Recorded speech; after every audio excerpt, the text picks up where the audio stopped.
In the next part of this module, we are going to focus on how the nerve then stimulates the skeletal muscle in order to create a muscle contraction. And we'll take it one step farther and actually figure out how not only do we contract the muscle, but how do we contract it in a certain pattern that produces the amount of force that is needed.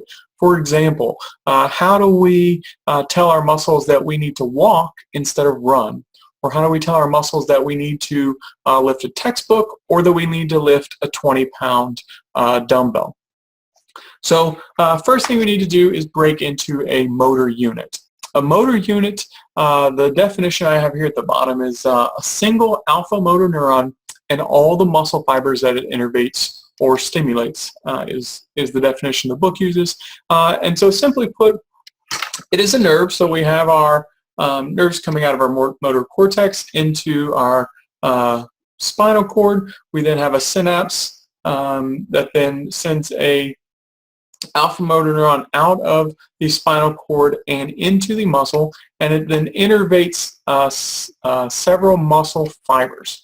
So one point I think that this figure really well represents it, and why I have it in here, this one isn't from your book, it's from a different source, is the idea that these muscle fibers that are innervated by a motor unit aren't actually next to each other, right? So you can clearly see here that we have red dots. These are ones that would be innervated by the muscle fiber, and one, you'll point out that there are lots of them. So motor units are usually one neuron, again, and several muscle fibers. And that muscle fiber number can actually vary quite a bit. We'll talk about that here in just a minute. But so what you can see is these red dots are actually spread apart in the muscle, which makes sense, right? Because if all the muscles were kind of clumped together and we stimulated a motor neuron, then we would kind of get these small pieces of, or very small segments of a muscle all contracting together. Whereas if you spread it out, then you can kind of get, you wouldn't get this one tight little bunching of your muscle and the rest of it look relaxed, right? You can kind of contract the whole muscle together where certain fibers are relaxed and the one right next to it may be contracting so that the whole muscle moves together as opposed to these tiny little pieces. So here is another figure in your book. This kind of just zooms in on the motor unit itself. Again, the same definition applies. So we have one alpha motor neuron that then comes and innervates muscle fibers. This demonstrates that same principle very nicely, right? So that we have these muscle fibers are innervated here, and then this fiber right next to it is innervated by the other alpha motor neuron. So again, I think that is a key principle to think about is muscle cells side by side aren't going to be innervated by the exact same motor unit. And I think one of the nice things that the textbook did, I think they did it on purpose, is the idea that they actually have different colored muscle cells. So if you look, this one is kind of whiter and this one is red. If we'll remember back to last chapter when we talked about muscle fiber types, right? Red usually means a type 2, whereas a whiter muscle fiber, or sorry, red means type 1, whereas a whiter muscle fiber would be a type 2.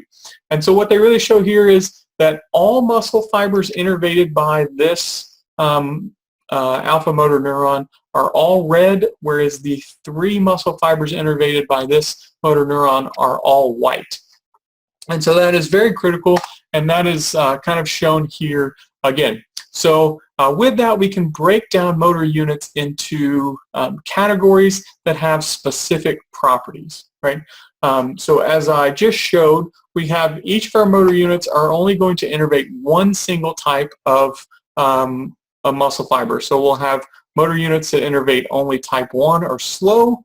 We'll have motor units that are specific for innervating type 2A fibers, and we have motor units that are specific for innervating type 2B or X fibers, right? So there's several things that we can talk about this. So one is the size of the motor neuron. I think the book does, or this image that's not from the book, they talk about this in the book a little bit, not great, but I think this image really does it in. It could probably be exaggerated a little bit. So one is the idea that the size of the neuron. So indeed, the neuron size is actually smaller in the slow twitch fibers, and as you get to the type 2B or type 2A and then type 2X, you'll see that this cell body here in the neurons actually are getting larger. Right? So we can say that the size of the neuron, the smaller the size of the neuron, then that is related to a slow twitch fiber. Right? The next is, as we mentioned, fiber type. Only a motor unit will only innervate the exact same fiber type, so we have 3 different specific motor units. Last is third is the number of fibers that are innervated by each motor unit. So this is not depicted on this picture very well, and I couldn't find a great image for this that kind of brought this all together. So just kind of draw along with me if you would. But in general, let me grab my pen here. Let's grab some pinkish for some skeletal muscle. So in general, the number of fibers that each motor unit innervated is going to be dependent also on the fiber type. The lowest number of fibers innervated by a motor unit are going to be seen in the slow. So then we could draw here. So I think this is there we go. Let me draw my striations nice and pretty for you, right? So as we get bigger, the type 2 motor units then are going to innervate more fibers. So in this example here, we'll have 3 muscle fibers innervated by this motor unit, and here this is 5 muscle fibers. I'll go ahead and say this though, those are just made up numbers, and indeed those are actually much larger numbers than these singular things. And then if we look at the type 2B or 2X fibers, right, they will have even more.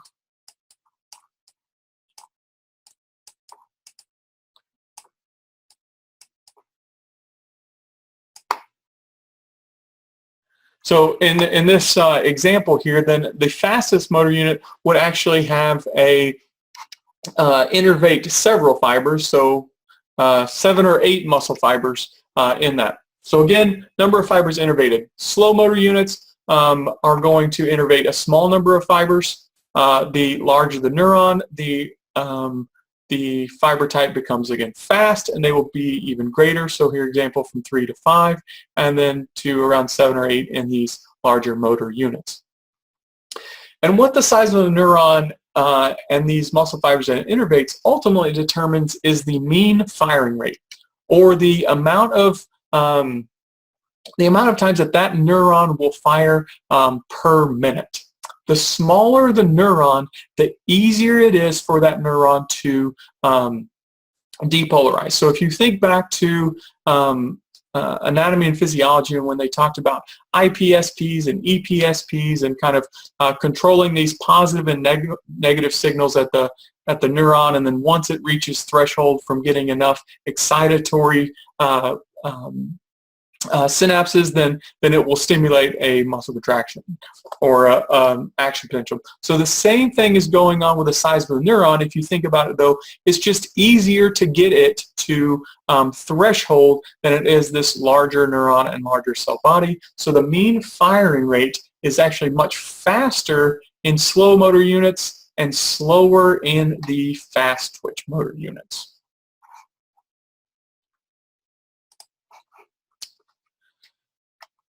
And so our brain is pretty powerful in taking advantage of this, right? We also talked about earlier in the fiber type lessons that these fibers are have their pros and cons, right? One of the pros is they're really big and they generate lots of force, but the con is that they fatigue rapidly. Whereas the slow twitch muscle fibers, they don't generate near as much force, but they can go for long extended period of times without fatiguing, and our brain uses that ability then to form muscle contractions and to be able to do a workload. So this figure,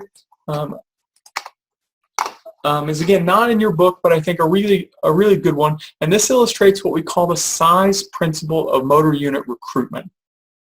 The idea is that motor units are recruited from the smallest to the largest. Smallest meaning smallest neuron, smallest meaning the smallest number of fibers, which again are type 1 fibers. Right? So here, if we look at the fraction of the motor unit pooled, or if we're looking at, and then the amount of force that's being generated, we'll work our way up from essentially 0% of your 1 rep max, or max volitional contraction is the same thing, or all the way up to 100%. So as you can see, in the early on beginning stages, when you're lifting 20 to 25% of your 1 rep max, this is relatively light. It's not a lot of force. You can generate that force selectively by picking out your slow motor units only. Right? This is when that mean firing rate really comes into play, and your book highlights this in a figure that I don't present, but you can kind of read through, and that these slow motor units are faster to fire so that they can generate that force. They're easier to depolarize, easier to get going, and therefore are the first ones to fire. As our brain decides we need to generate more and more force, we will then continue to move on in the size principle and start to recruit the type 2A fibers. Right? As we continue up that and we reach even more force, once we're no longer able to lift that with those units, we will ultimately have to recruit our type 2A muscle fibers.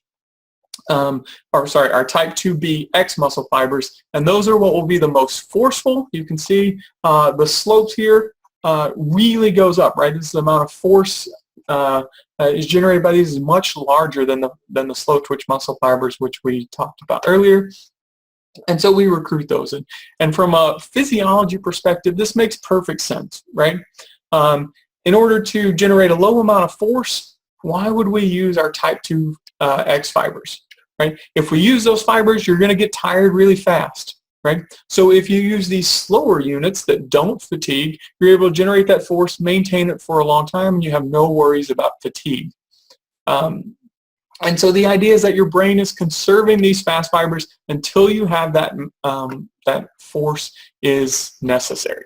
So again, that's regulating it on the whole level, specifically picking out which motor units are going to be used at the muscle level. If we look then next at how do we kind of regulate this at the single muscle level, is with this slide here. So muscle does follow the all or none principle, stating that once the nerve reaches threshold and sends an action potential down to the muscle, then that muscle is going to contract fully. There's no real graded. It can't do half a muscle contraction. It can't stop and say, oh, just kidding, we didn't need that. But it's going to go through its normal muscle contraction.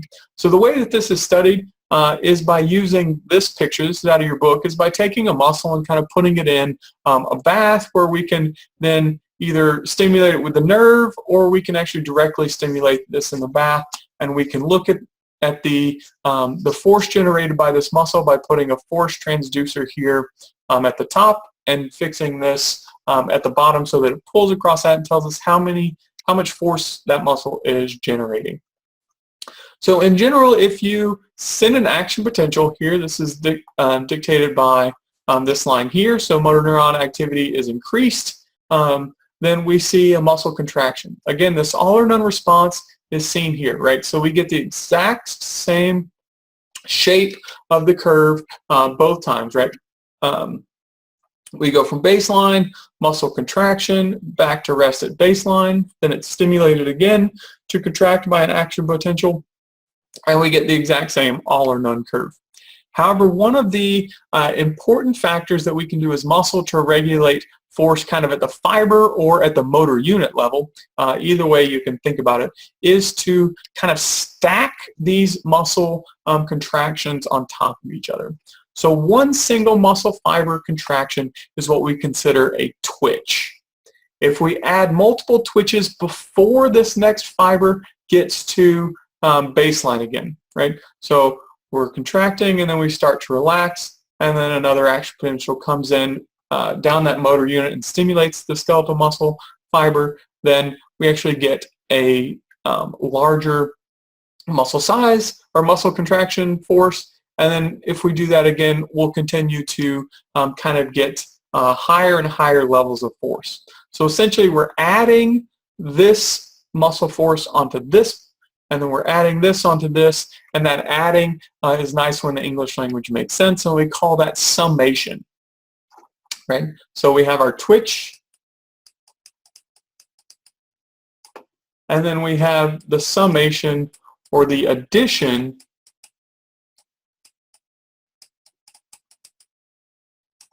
of these muscle twitches onto each other to get an even higher force.